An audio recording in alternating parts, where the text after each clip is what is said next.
Welcome back.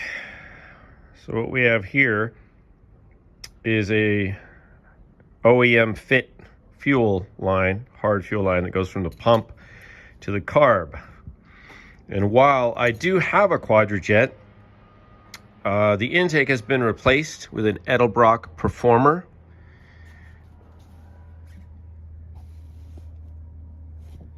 And I'm not sure about fitment because this carb is apparently off a 78-ish model. It's got the electronic choke, which I like. And it's, it's a Quadrajet. It came with the car. I'm going to keep it.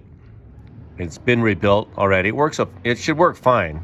But the question is the position of the carb the same on this intake as it is on the original cast iron intake? We're going to find out. I got this via eBay from Inline Tube. This is an Inline Tube product. And I believe the orientation is like this. So I'm going to go ahead and pull off whatever's happening on here right now, which is, you can see they put a fuel line probably off another car, and then they have this extension. And the fuel line does not have the coupling on it to go right into the carburetor. So it's definitely not stock.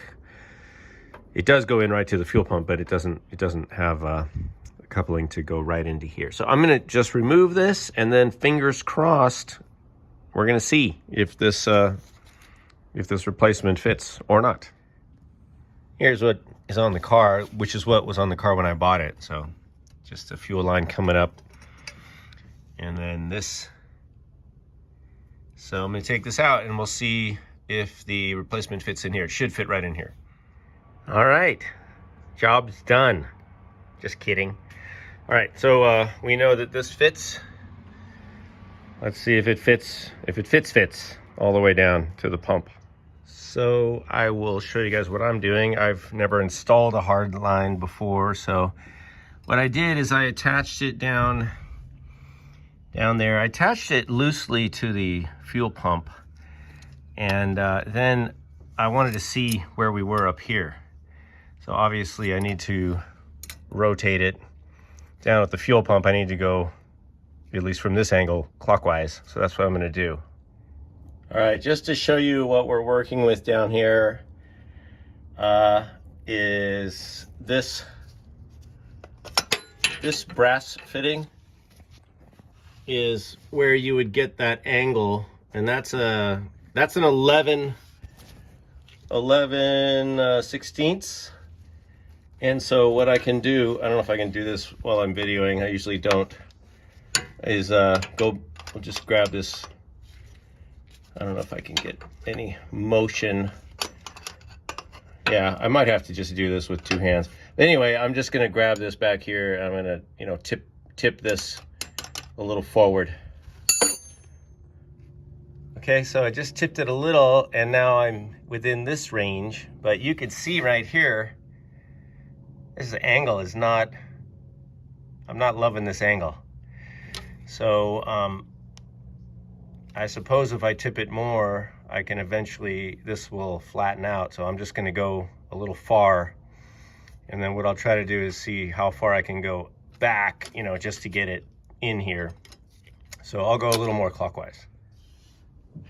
All right, so this is about as far as I can move it. Well, I might just take this out of the way, but you can see even now that angle is really extreme. I'm a little disappointed in that. I guess I'll just have to try to hand bend it, or move it in. I mean, the thing I like about this hose is that it's very solid. It's really rigid, good material, but since the angle is so far off, unfortunately, I'm gonna have to wrestle this thing in, and I hope I don't kink it, just being a new hose and everything. So, I mean, a new line. All right, well, we'll see. So, not only do I need to bend this down, but I need to raise this whole line up so that, the angle going in allows me to thread this, because right now, if I just bend it down, then it's still not, you see, it's still at an angle, so I have to get this part to come up a little. So let's keep going. Okay, so I finally kind of wrestled it in, and I'm just gently tightening this up and wiggling this a little just to make sure it's not binding or anything. And then what I'll do is I'll tighten this up a little, go down there, tighten the bottom one a little, come back up here and just sort of go back and forth and tighten them both up slowly. Okay, so that's the bottom tight. That's as good as I can get it. I don't see any dripping, so we're gonna go up and finish tightening up the top. All right, there it is. So I did need to wrestle with it a tiny bit, but not too bad. Here's where it's going. So we have clearance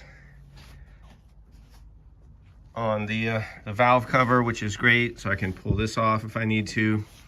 The hose, the heater hose is not interfering. There's clearance there. Looks pretty good, I think.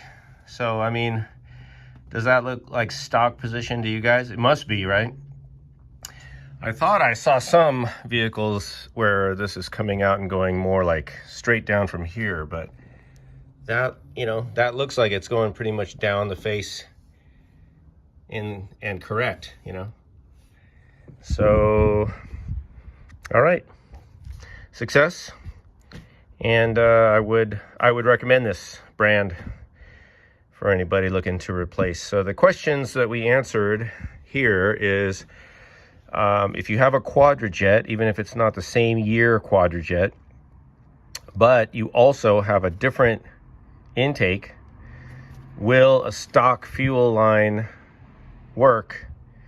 And the answer is yes, with a little bit of fussing, with a little bit of bending, although I don't know if that is actually just because of the way it's designed. It might be the maker, the brand, or it could be just a subtle difference in the intake manifold. I don't know.